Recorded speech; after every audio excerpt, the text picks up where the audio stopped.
It is the most advanced and most expensive aircraft in world history. It became a legend before it even rolled off the production line. With its state-of-the-art technology and shrouded by a mantle of stealth, it can go into harm's way, deliver 40,000 pounds of conventional or nuclear bombs, and is almost undetectable by any radar.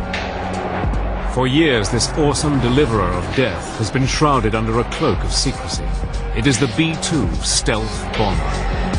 We have the capability to strike targets literally worldwide within hours of being told to strike them, and strike them very precisely. So if it can be done with an air-delivered weapon, I think we have as good a capability to do that as any platform in the world. It still amazes me when I go out there, and you just feel proud to step out to that jet. You know, your nation's most expensive airplane, and they're trusting me to get out there and take off. It's awesome. Wherever and whatever target the US military wants to take out, the B-2 is called on to deliver its vast array of weapons with pinpoint accuracy. Using extraordinary archive film and color reenactments, Battle Stations goes where few have ever gone, right into the cockpit of the B-2 stealth bomber.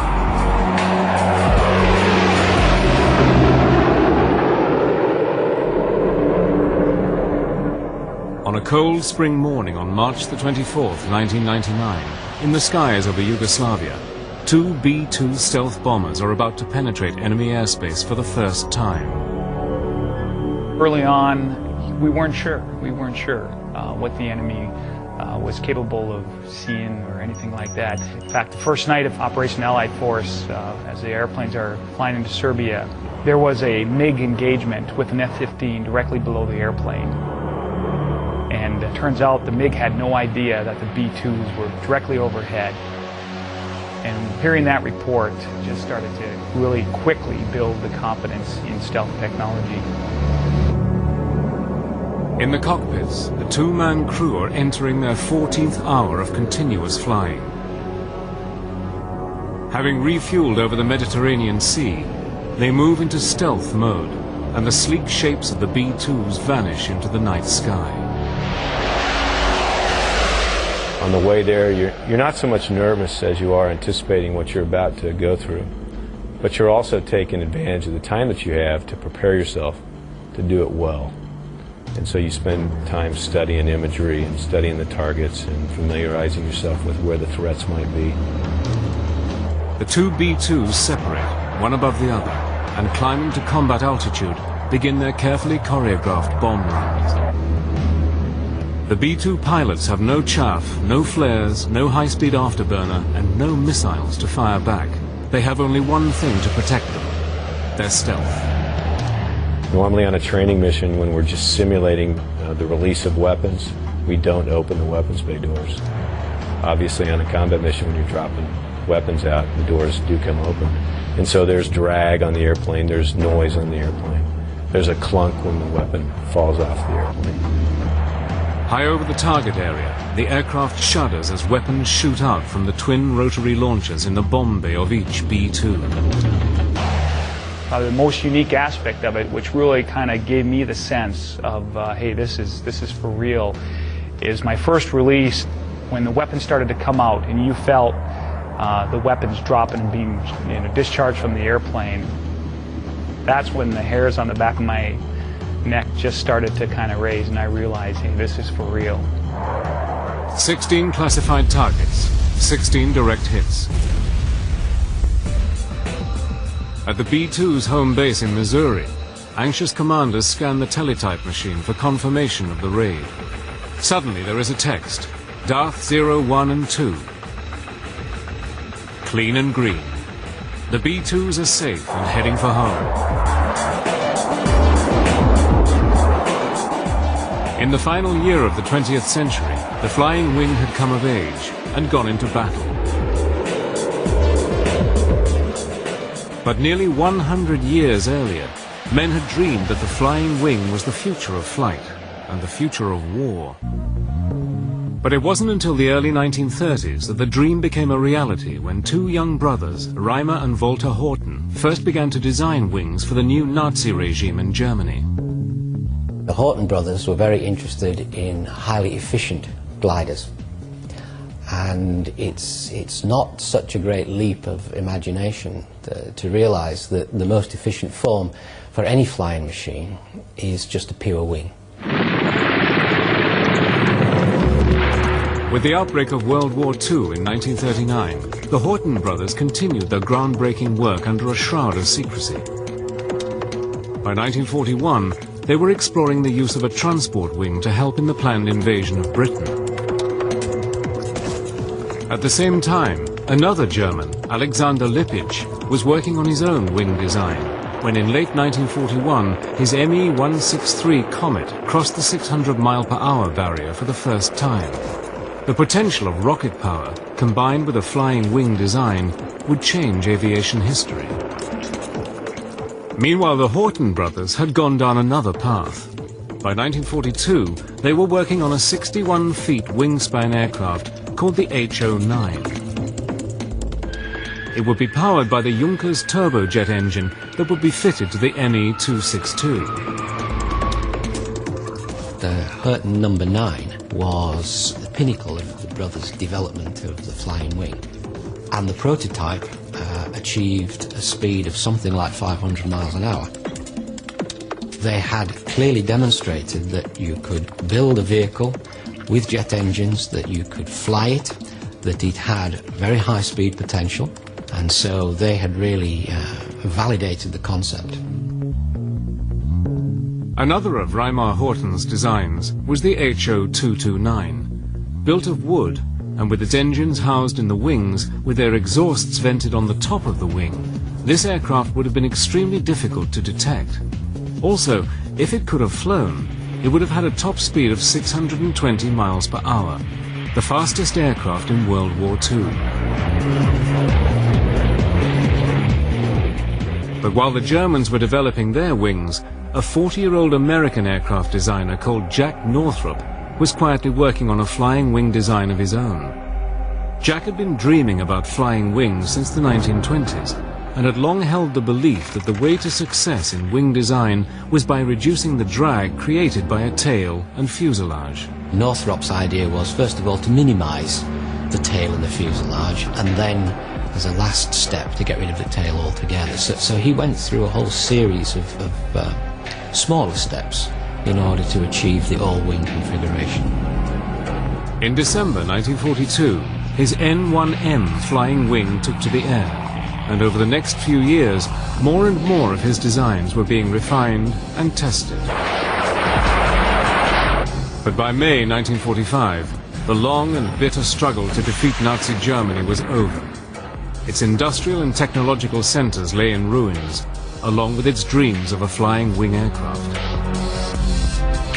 But Jack Northrop was convinced that where the Germans had failed, his wing would become the greatest aircraft in the world. All he would need was the raw power to do it.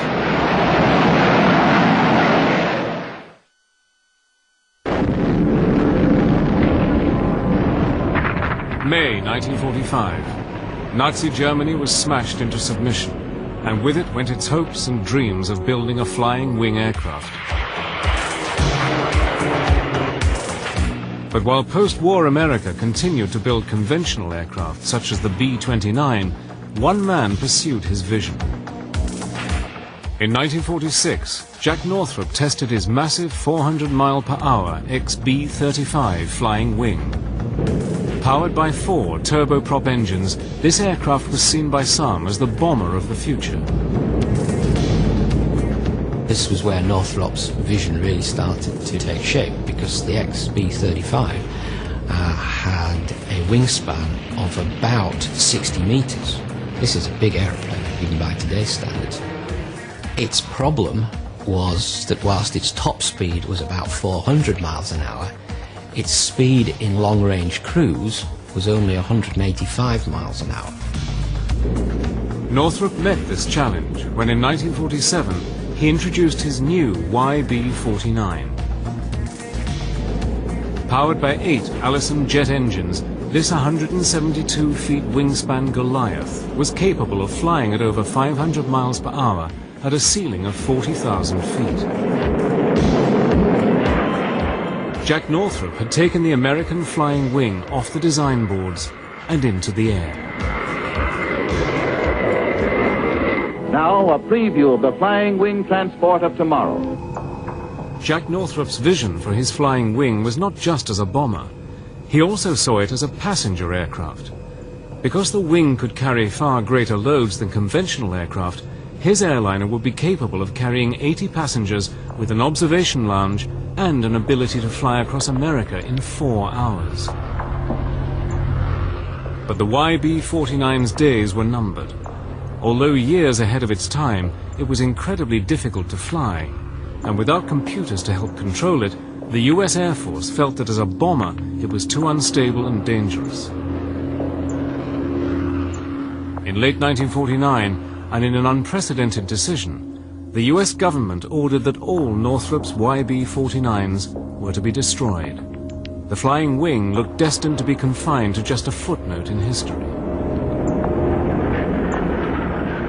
From the Air Force's point of view, I don't think you could quibble with the decision they made on the day, given the vehicles that were on the table in front of them. But the destruction of the first flying wing came at a perilous time in history. Relationships between East and West were rapidly deteriorating, and the Cold War was heating up. The world was entering a new era of nuclear power and nuclear testing. The Soviet Union had built up a huge arsenal of weapons, and the West responded. In a policy that was known as MAD, mutually assured destruction, the heavy bomber was seen as the first line of attack. SAC, Strategic Air Command, put into place a global system called Operation Chrome Dome, in which massive B52s would constantly patrol the Earth, ready at a moment's notice to fly to any target deep within the Soviet Union and attack. But SAC was also alarmed at the Soviet Union's new improved radar and SAMs, surface-to-air missiles. SAC was determined not to let its giant B-52 bomber fleet become sitting targets for the Soviet Union. It became apparent that any bomber aircraft that had to penetrate Soviet airspace was going to have to run a layered gauntlet of air defense missiles that could shoot down aircraft no matter how high or how low they were flying. The only way to evade Soviet air defense missiles was to fly so high that you're never going to hit a target with your bomb. What the US needed was an aircraft that could evade the Soviet defense system, fly to its target, deliver its weapons, and bring its crew safely home, all under the cloak of invisibility.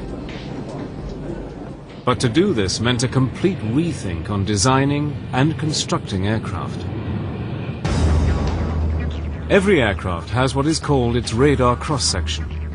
When an electromagnetic radar beam hits an aircraft, it bounces off anything that is large or pronounced, such as engines, straight wings, or cockpits.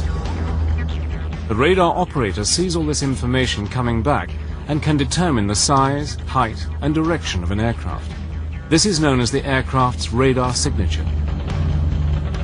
But if you can deny this information to the enemy's radar, then the plane will become almost invisible. The mantle that will shroud the aircraft from its pursuers has a new name: stealth. During the mid-1970s, the US government put out a top-secret tender to selected aircraft manufacturers. Their objective was to come up with a feasible design for an advanced technology bomber, capable of long range, high payload, and low observability. By some strange irony, the winner was Northrop.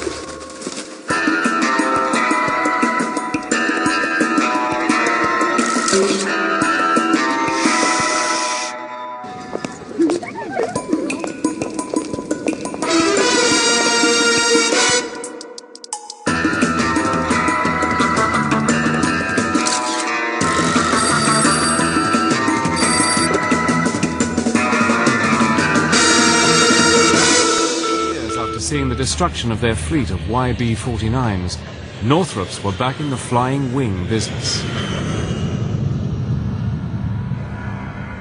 During the early 1980s, Northrop worked on designs for their stealthy bomber. The entire project was buried deep within the highly classified and ultra-secret Black program. At the time, the US Black program was so secret that even those who knew about it were forbidden from ever acknowledging its existence. Even Congress was denied the knowledge of what or where money was being spent.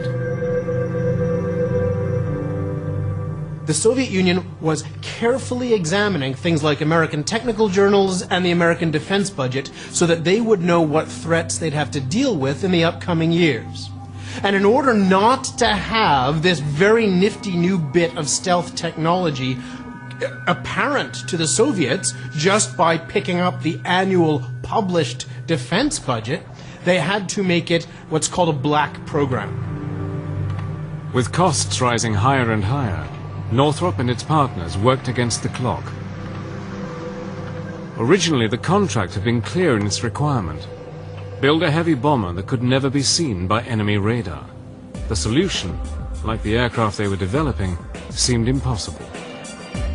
What Northrop had to do was develop a computer system that would enable the B-2, as it came to be called, to stabilize itself using feedback and the fastest computers they could get.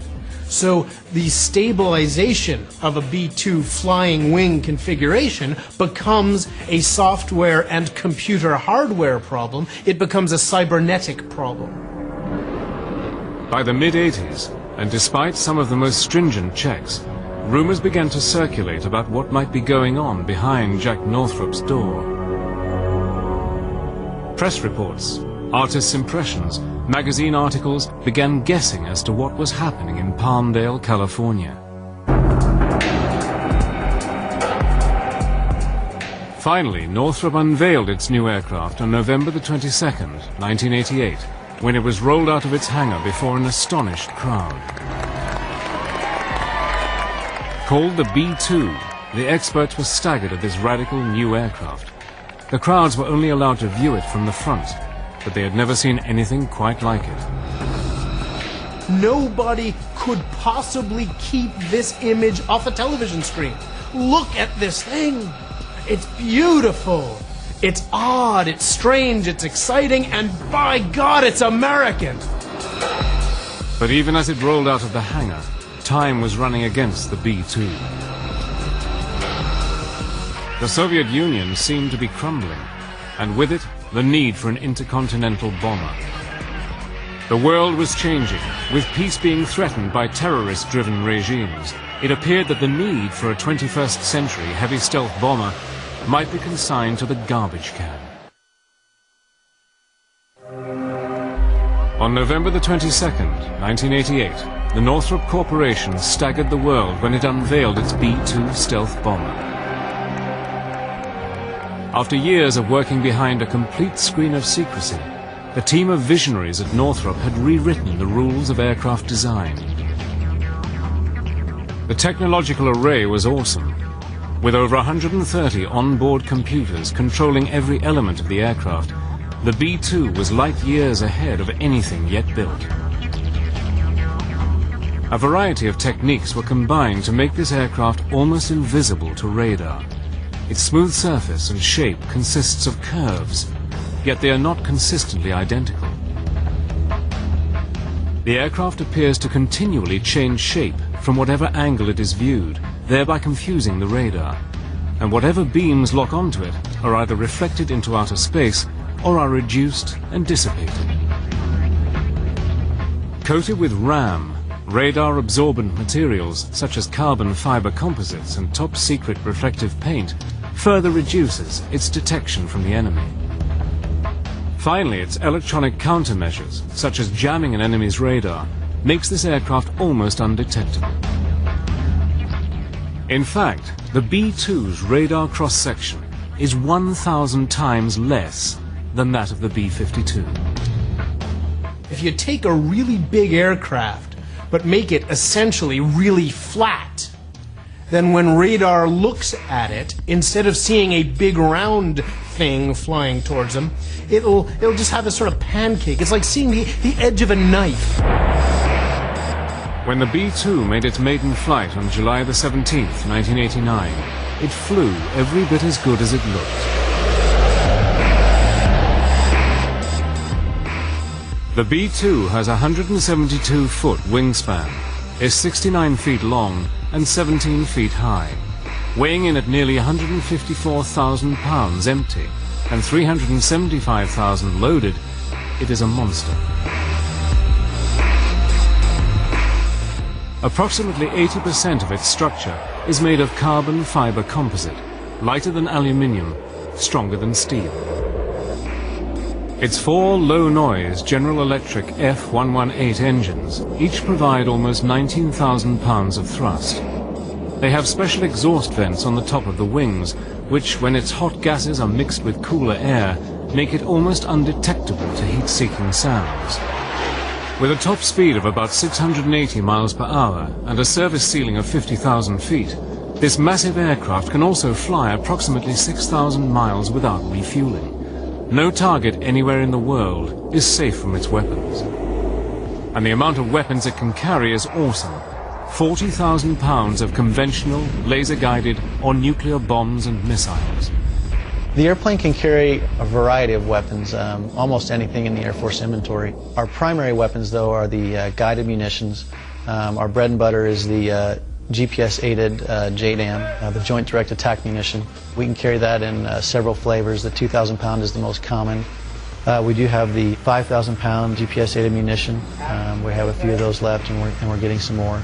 And we can carry some standoff guided munitions, the Joint Standoff Weapon, the JSOW.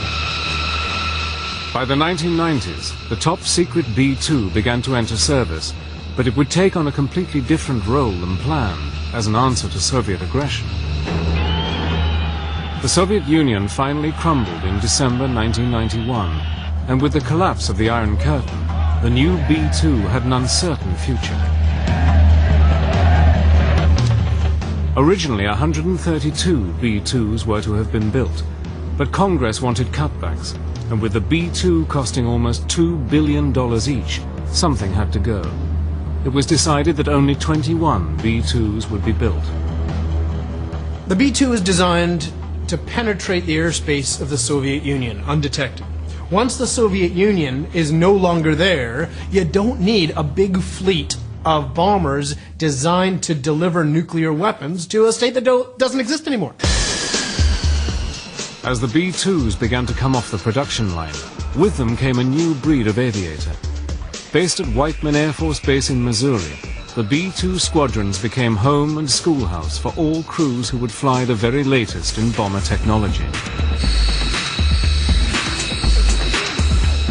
But the first hurdle many must cross is the initial impression of this secret aircraft.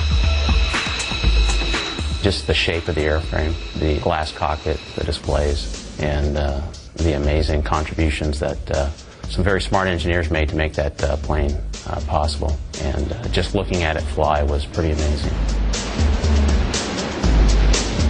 It's just an incredible marvel to see something of such an unorthodox shape. It's almost an eerie sense of awe that you get when you see that aircraft flying. And I hear this kind of high-pitched whistling sound, and I stop and I kind of drive closer to the flight line there, and out of like the shadows around the corner of those docks, I just see lights flashing. And I was like, what in the world is that? And it gets closer, and that was my first actual glimpse of a B-2. At the Air Force Academy, I'd seen flyovers, but nothing like that, and not that feeling like I have arrived. It was pretty cool. And to be part of the B-2 program requires an elite caliber of pilot. We look for aviators who have proven that they are among the best aviators we have in our Air Force. And then we spend a lot of time training them to understand the stresses of long-duration flight, to be able, as a two-person crew, to operate in that tactical environment and to respond to the kinds of taskings that we get. Most of the pilots that fly the B-2 are unique in their own regard. You have to have somewhat of the thirsting desire to come fly an advanced weapon system like the B-2, but you also have to have the desire to fly extremely long missions anywhere on the planet. So that in itself, the mission provides or presents a unique challenge to most pilots, and some people just don't like that. Every potential B-2 pilot who is selected is vetted and tested before he or she can get behind the controls of this highly secret aircraft. With over 130 computers on board, only the best of the best fit the bill. The B-2 is a very intellectual airplane. It's a very brainy airplane. So you have to be really good at remembering what page in the computer everything is on. So if I want to change this, where do I go in the computer to change it? B-2 training is longer than a lot of other aircraft. Now, most of us come from other airplanes. I came from a fighter. We've got guys here from cargo planes and tankers and trainers and other bombers.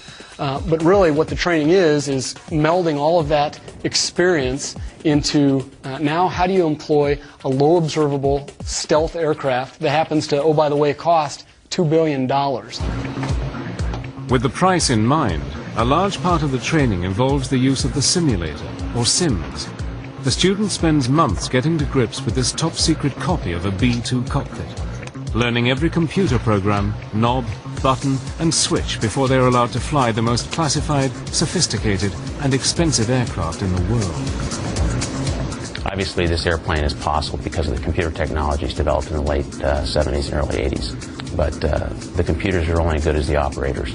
As they say, garbage in, garbage out. So if you don't properly program the computers on the jet, or if you don't properly integrate with them while you're airborne, you may run into some trouble. But the human interface is really what makes it effective and deadly. During the entire academic course, it's peppered with sims. They range from 2-hour sims to 4-hour sims. The 2-hour sims are really just so you can get used to pushing all the buttons there are to push. The 4-hour sims are more logically sequenced as a flight, where you take off, you go practice air refueling in the sim, and then you practice some bombing runs, and then come back and you do approaches. So they give you a good building block on the aircraft before you move into actually what your job is, so that you have a sound knowledge as a pilot about the plane first, and then you go and become a warrior. That's pretty cool.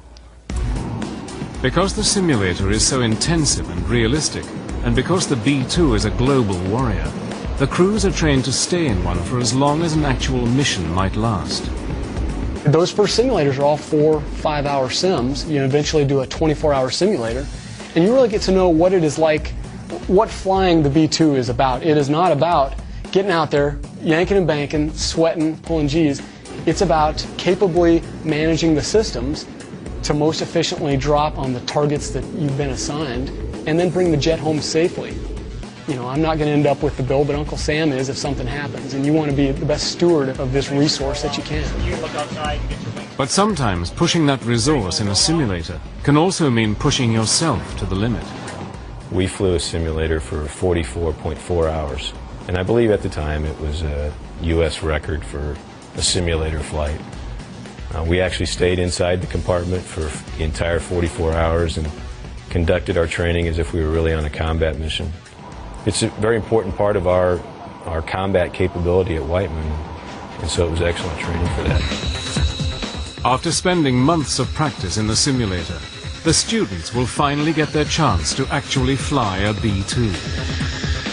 But for many of these pilots, it will also be the first time that they take the aircraft into harm's way and go to war. By the mid-1990s, the first U.S. Air Force B-2 stealth bomber pilots have completed their training and are ready for the real thing. After months spent in the simulator, they head up for their first flight. That's amazing. It is amazing. Sometimes you forget you're even in an airplane. You have to look out the wing and go, this is actually, there's still an airplane here, because there's no, there's nothing out in front of you as far as a nose. And it's just a wonderful, wonderful aircraft. It's truly an awesome experience when you get the rumble of the engines as you're going down the runway and you rotate that initial liftoff. It's almost like sailing on a carpet, just ultra smooth and just simply amazing and interesting. And you take off and, you're sitting in a cockpit, but you look over in formation, you're like, man, that guy looks cool. And you're like, wait a second, I must look the same way. It was just awesome. It's a different aircraft. The F-15, I equate that to a Corvette or a Porsche. You're pulling G's. It's all about aggressive maneuvering, trying to get gun on or get missiles on to your adversary. And the B-2 I'll equate more to like a Cadillac or a Lexus. It's very smooth, but it has incredible systems, incredible capabilities. Those that do graduate to the flight deck of a B-2 know that they have achieved something that very few people in the world can aspire to. I'm number 322 of the people that have ever flown in this plane, and that includes distinguished visitors and all those folks. So it's kind of a milestone, because we only train 4 people every 3 or 4 months. So it was quite an honor. It just seemed like a dream come true. I think what makes the best B-2 pilot around here is a sense of teamwork, because I can't go out there and do the job by myself. A 36-hour combat mission, you cannot do it by yourself physically. It's nearly impossible. There's got to be a guy out there that I trust. The guys here are really the cream of the crop. As the 1990s drew to a close, the 21 B-2s had established themselves as one of the most cohesive and efficient bomber squadrons in the U.S. Air Force. They had honed their skills to pass all tests asked of them, but they had not been tested in battle. If you are going to pay for it, it does you no good. Special Brazilian rubber-on shoes, which makes him jump 12 feet high. I heard he wears the lightest shorts allowed by the NBA. That's why his hang time is so long. His head's aerodynamically shaped, Now he's so fast, he can pass the ball to himself. You know what I heard? Every time Grant Hill drinks Sprite, he's not thirsty anymore. Shed. And if you have an operational requirement to put ordnance on a target, why not use it? But in March 1999, everything changed. As part of the NATO peacekeeping force, the B-2s attacked highly classified strategic targets within the former Yugoslavia. Throughout the 1990s, NATO had been trying to keep the peace between the warring factions of Serbia and Bosnia.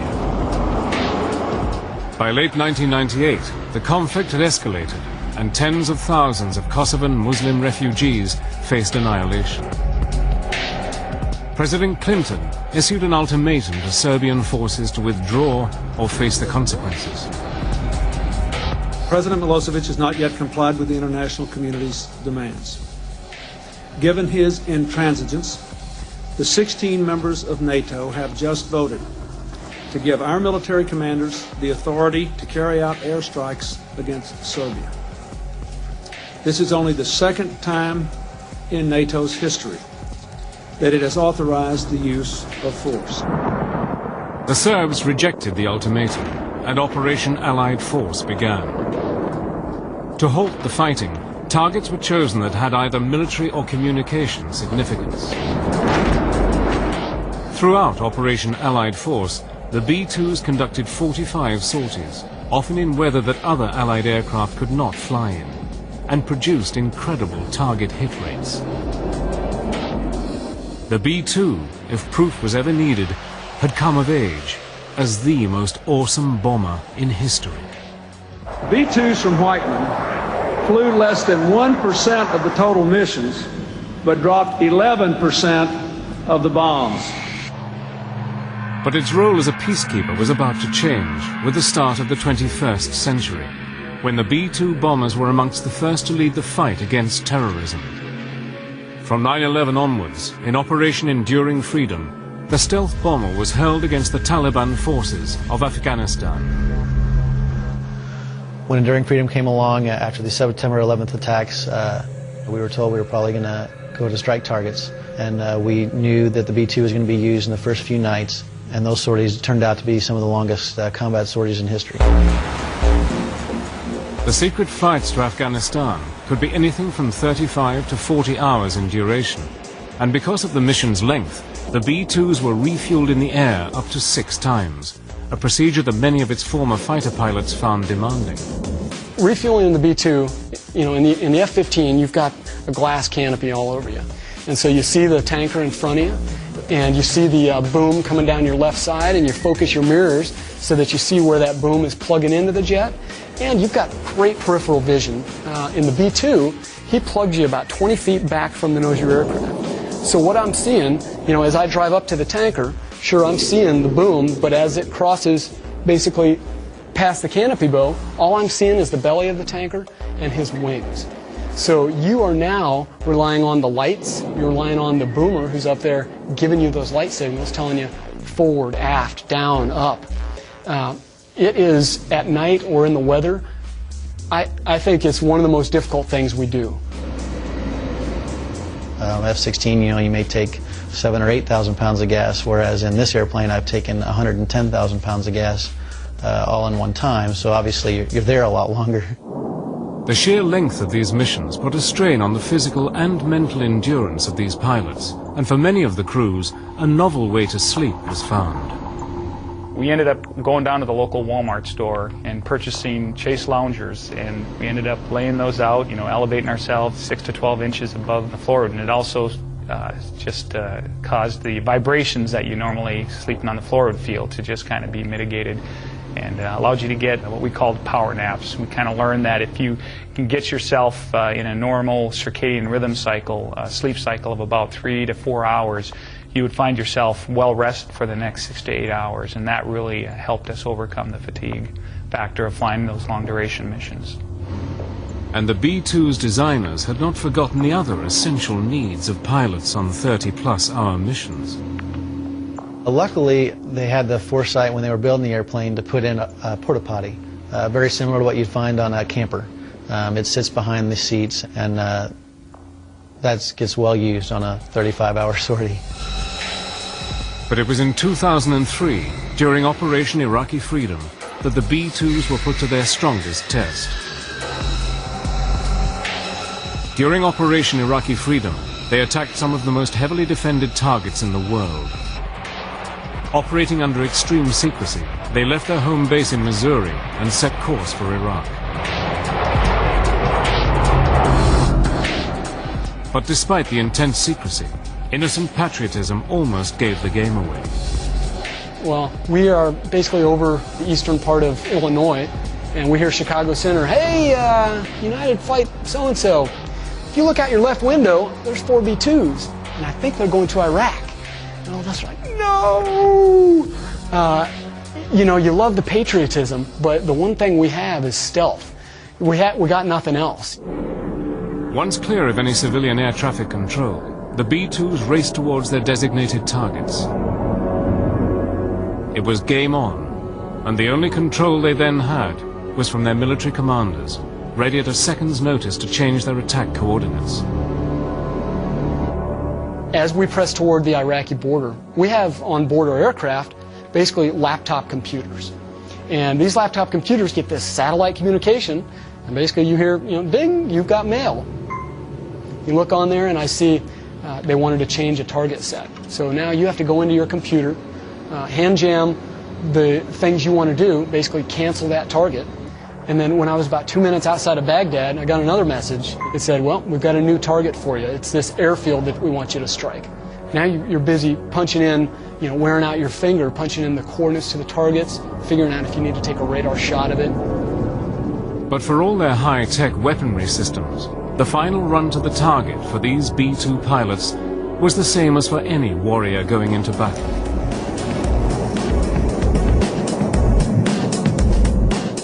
You cross into Baghdad, and the eerie thing is, it looked, in all of Iraq, really, looks like flying over the Midwest USA. There's lights on, there's, you know, streets coming out of it. But as you get into Baghdad, our doors open. And, you know, when the B-2's doors open, it's really the only time you kind of clinch up and say, oh, because now you're not a B-2, you're a B52, you're any other aircraft out there. Your radar signature is exactly like any other airplane. It is at this point, just before they drop the most sophisticated weapons on Earth, that the crews are at their most vulnerable from enemy attacks. That's the time you're hoping and praying that your stealth technology works. The time it takes for those weapons to fall, we're just basically kind of looking out the side, figuring out if there's any enemy stuff happening. Once the weapons hit, we didn't see a lot of missiles shooting up prior to that, but once the weapons hit, looking over our left and right shoulders, missiles are going up like crazy. AAA missiles. They know somebody's out there because they just got bombed, and then you're just pressing to your next target. There's really no time to be afraid that one of them's coming after you. You watch them, and a couple times you're like, what's that one doing? Oh, it's not going for us. And then it was on the way out. Having delivered their weapons, the B-2s make the long flight back to base. Now in their 20th hour of continuous flying, the pilots look forward to one sound that makes it all worthwhile: an American voice welcoming them back home.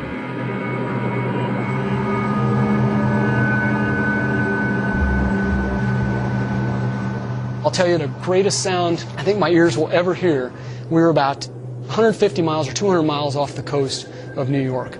And across the radio, after all day hearing foreign controllers, we hear, "Stealth 3-1, is that you? This New York Center." And we're like, oh, somebody who likes us, somebody who's friendly to us. We're home.